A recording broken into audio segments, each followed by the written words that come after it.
योगी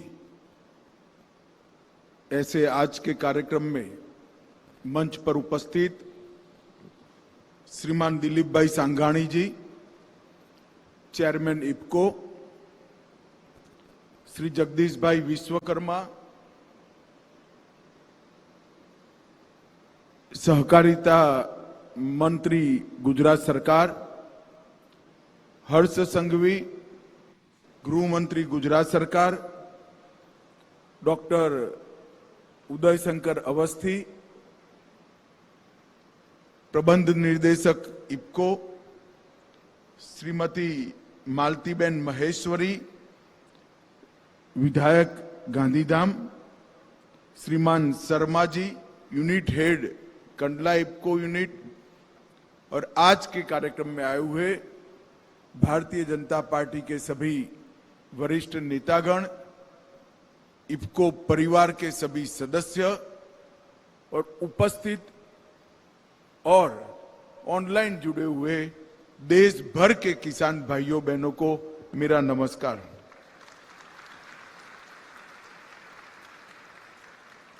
मित्रों, जब मैं सबसे पहले विधायक बना तब मेरे क्षेत्र में इफको का फैक्ट्री था, कारखाना था कलोल में, और बाद में जब सहकारिता मंत्रालय बना तो मोदी जी ने जो लक्ष्य रखा है सहकारिता मंत्रालय में, सहकार से समृद्धि का एक सूत्र हमें दिया है। सहकार के माध्यम से देश भर के 15 करोड़ किसानों को समृद्ध बनाना, वो लक्ष्य की पूर्ति के लिए इफको को जोड़ना और इसके उपयोग से सहकारिता से समृद्धि के लक्ष्य को सिद्ध करना, इसमें भी इफको आज मेरे साथ है। आज मुझे बहुत आनंद है कि डीएपी तरल के संयंत्र का आज अभी अभी आप लोगों की नजर के सामने भूमि पूजन हुआ है, और ये संयंत्र अभी जो 30 लाख टन डीएपी बनाता है उससे भी बड़ा मैन्युफैक्चरिंग, वैकल्पिक मैन्युफैक्चरिंग यहां पर डीएपी का करेगा। मित्रों, आज अहमदाबाद में ही जन्मे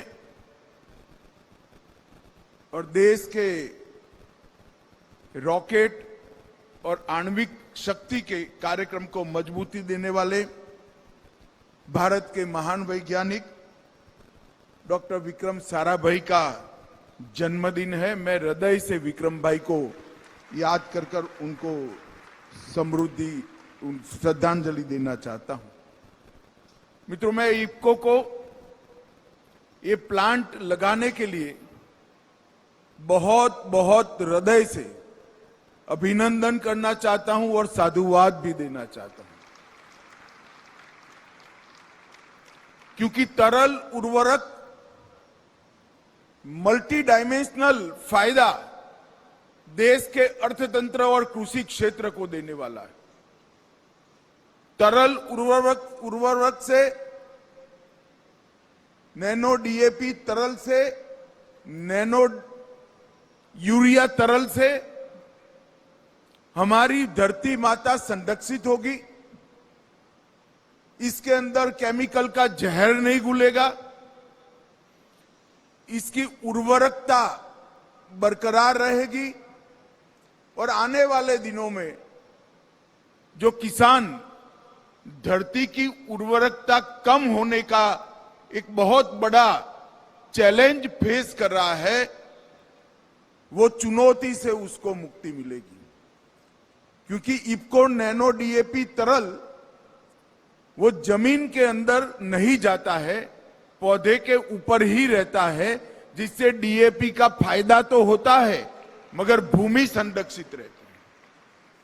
इससे पानी भी प्रदूषित नहीं होगा, उत्पादन जस का तस नहीं रहेगा बल्कि बढ़ेगा, दाम में किफायती रहेगा, सरकार का सब्सिडी का बोझ कम करेगा और सबसे बड़ी बात है इंपोर्ट को कम कर कर भारत को यूरिया और डीएपी के क्षेत्र में आत्मनिर्भर भी बनाएगा। अब भला एक ही काम करने से इतने सारे फायदे हो तो इफको को करना चाहिए या नहीं करना चाहिए?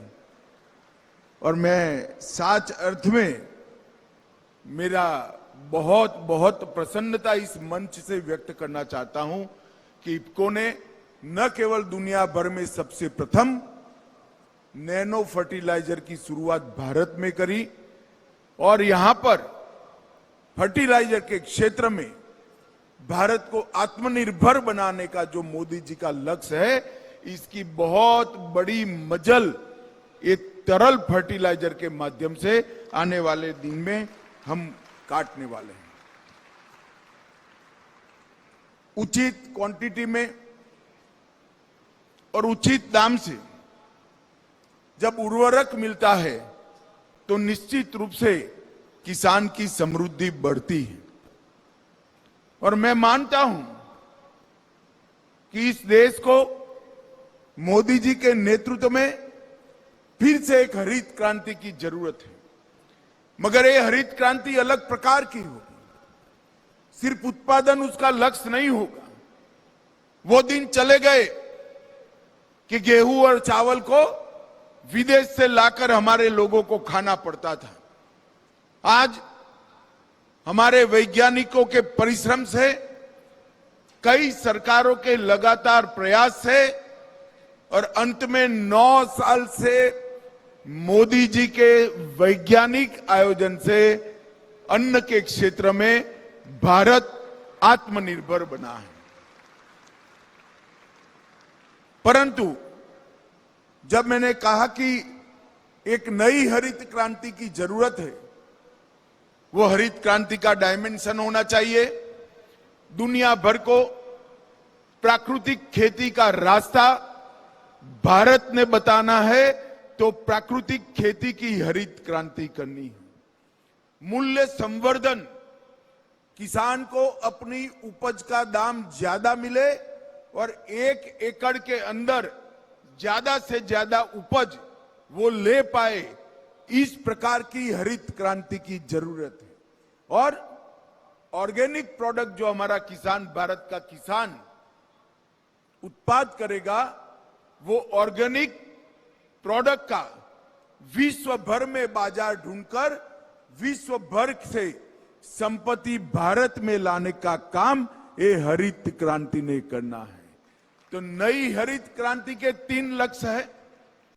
उत्पादन के साथ साथ सिर्फ गेहूं और धान नहीं, हर क्षेत्र के खान पान की चीजों में, चाहे दलहन हो, तिलहन हो, इसमें आत्मनिर्भर बनना, ये पहला लक्ष्य है। दूसरा लक्ष्य है, हमने किसान के 1 एकड़ में उपज को बढ़ाना और प्राकृतिक खेती को बढ़ावा देकर भूमि का संरक्षण करना। और तीसरा लक्ष्य है प्राकृतिक खेती से उपजे हुए धान, अनाज और अन्य उत्पादों को विश्व के बाजार में एक्सपोर्ट कर कर किसान के घर तक समृद्धि पहुंचाना। और भारतीय जनता पार्टी की सरकार,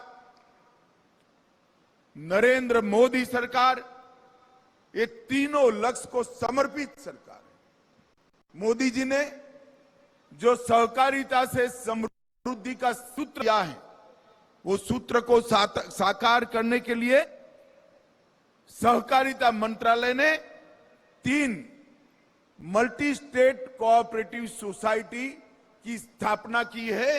ये 3 सोसाइटी ये तीनों लक्ष्यों की पूर्ति करेगी।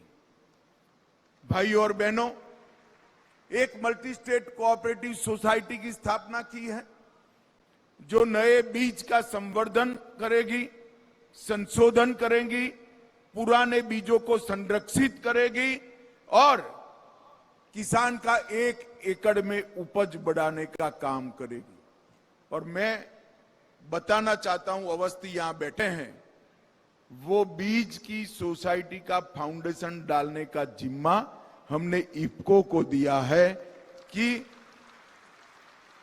1 एकड़ में किसान की उपज को कैसे बढ़ाया जाए, इसके विश्व में सबसे अच्छे बीज उत्पादन करने की जिम्मेदारी ये बीज मल्टी स्टेट कोऑपरेटिव सोसाइटी की है। इससे किसान की समृद्धि बढ़ी। दूसरी मल्टी स्टेट कोऑपरेटिव सोसाइटी बनी है एग्रीकल्चर प्रोडक्ट को किसान के पास से परचेज करने के लिए। मित्रों, आज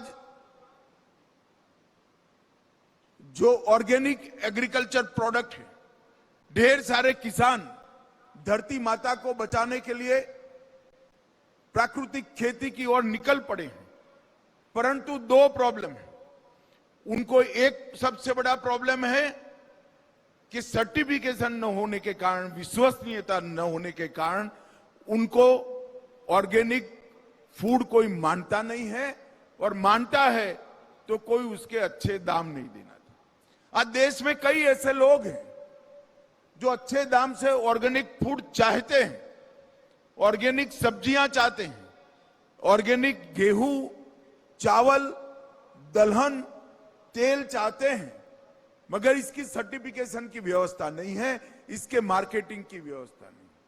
और मित्रों, हमने एक ऑर्गेनिक प्रोडक्ट के मार्केटिंग के लिए एक मल्टी स्टेट कोऑपरेटिव सोसाइटी बनाई है, जो किसान से पैक्स से सर्टिफाइड कर पहले भूमि का सर्टिफिकेशन करेगी, फिर उत्पाद का सर्टिफिकेशन करेगी, और इसको किसान से खरीद कर एक अच्छे ब्रांड नेम के साथ, आकर्षक पैकिंग के साथ भारत और विश्व के बाजार में भेजेगी, जिससे सीधा मुनाफा इसको किसान के बैंक अकाउंट में जमा करने की व्यवस्था हमने की है। और तीसरी मल्टी स्टेट कोऑपरेटिव सोसाइटी सहकारिता मंत्रालय ने बनाई है। वो तीसरी मल्टी स्टेट कोऑपरेटिव सोसाइटी छोटे से छोटे किसान के लिए आधे एकड़ की भी जिसकी भूमि है, वो किसान को अपने प्रोडक्ट को विश्व बाजार में पहुंचाने का, एक्सपोर्ट करने का, निर्यात करने का एक प्लेटफॉर्म बनेगी, और उसका मुनाफा वो सोसाइटी के पास नहीं रहेगा, उसका मुनाफा वापिस किसान के बैंक अकाउंट में सीधा जाएगा। ये 3 जो हमने लक्ष्य रखे, ये नई सहकारी क्रांति, सहकार के माध्यम से नई हरित क्रांति के लक्ष्य को पूर्ति करने के लिए। और इसमें आज अभी जो काम हुआ है, इफको नैनो डीएपी का काम, वो काम बहुत बड़ा काम है। मैं आज हृदय से इफको के बोर्ड को भी अभिनंदन देता हूं, चेयरमैन को भी अभिनंदन देता हूं, मगर अवस्थी को विशेष अभिनंदन देता हूं कि वो हाथ धोकर ये तरल के पीछे पड़ गए और ये आंदोलन को उन्होंने अंजाम तक पहुंचा है। मित्रों, आज 70 एकड़ में फैले हुए इस प्लांट में लगभग 350 करोड़ की लागत से एक संयंत्र लगाया जाएगा। इफको इसके लिए 1 पैसा भी बैंक से उधार नहीं ले रहा है।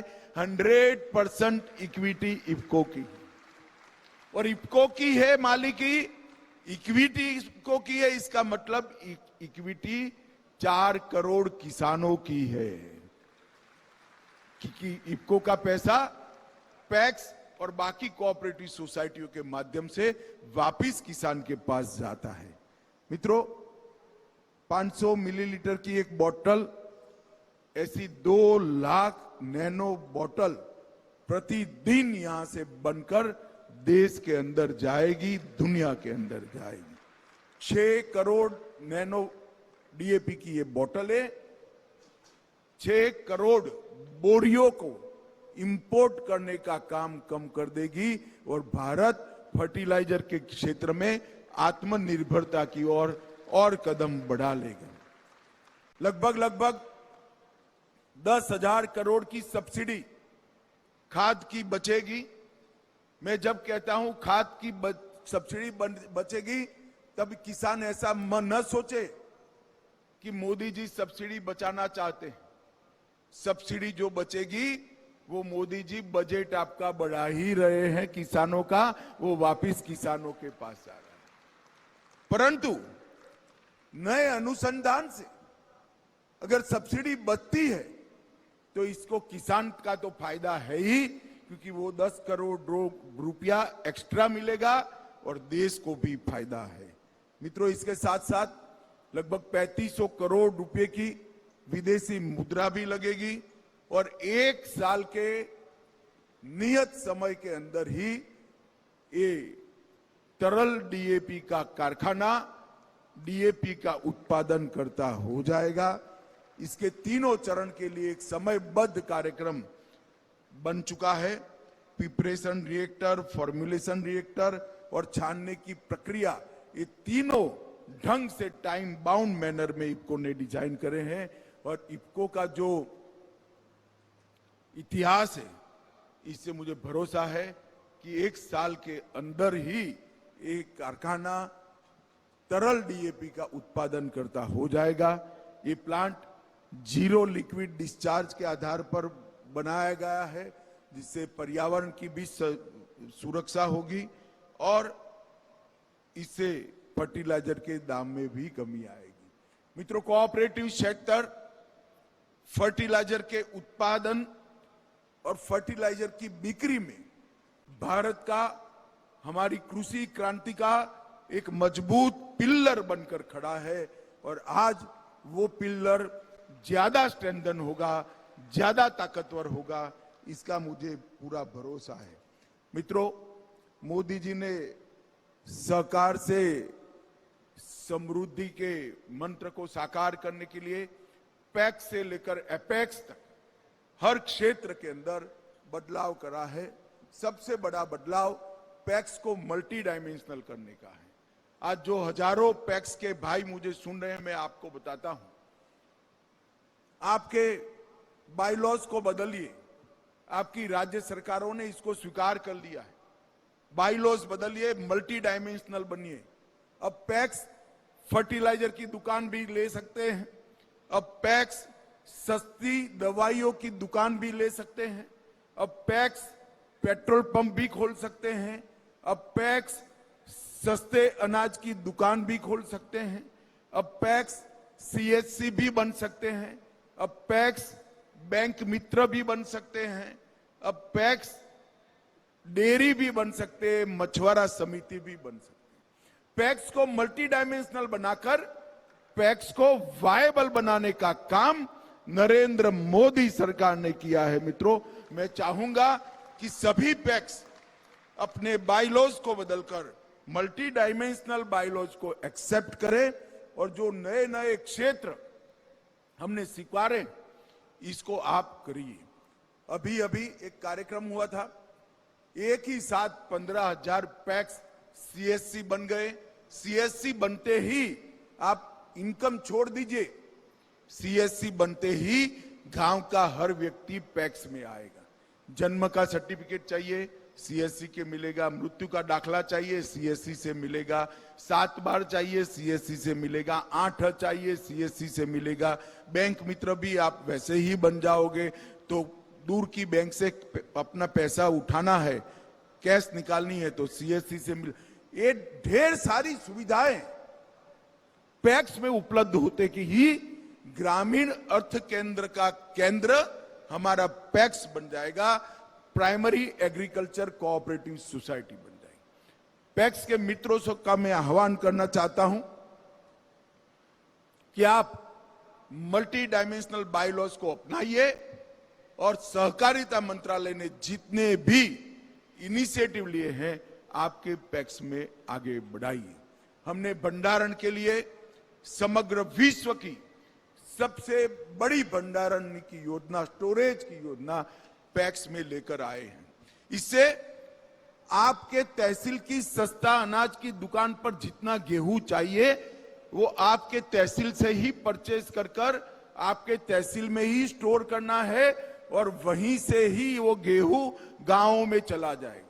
इससे ट्रांसपोर्टेशन की बजट के हजारों करोड़ रुपया ट्रांसपोर्टेशन की बचत होगी और इसका किराया फूड कॉर्पोरेशन ऑफ इंडिया आपके पैक्स को देगा। किसान को भी अगर स्टोरेज करना है अपनी उपज को तो आप कर पाओगे। ढेर सारी योजनाएं हैं। अब पैक्स में युवा भी आ गए हैं। सहकारिता मंत्रालय की वेबसाइट पर जाइए, सारे नए इनिशिएटिव का स्टडी करिए और इसको आपके गांव में पहुंचाने का काम आपको करना है।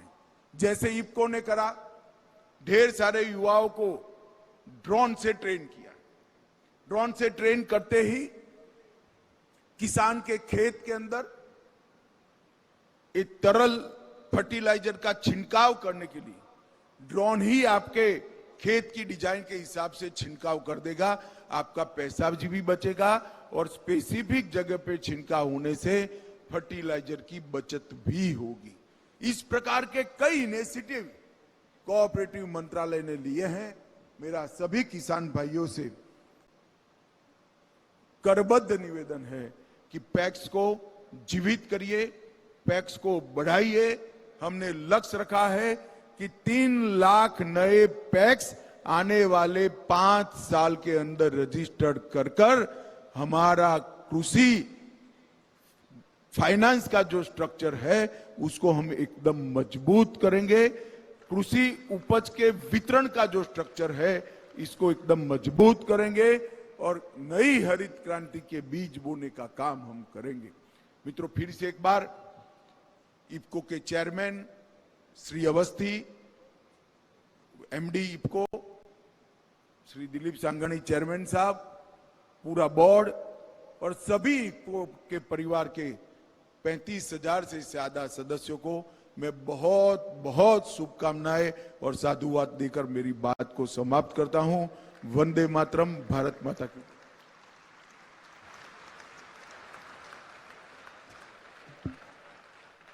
महोदय, आपके आशीर्वचनों से न केवल इफ्को परंतु यहाँ उपस्थित हर एक सदस्य, हर एक किसान प्रेरणा ले रहा है। और अगर आपका यूं ही प्रबल मार्गदर्शन रहा और इफ्को पर यूं ही भरोसा बना रहा तो जरूर इफ्को आपकी हरित क्रांति में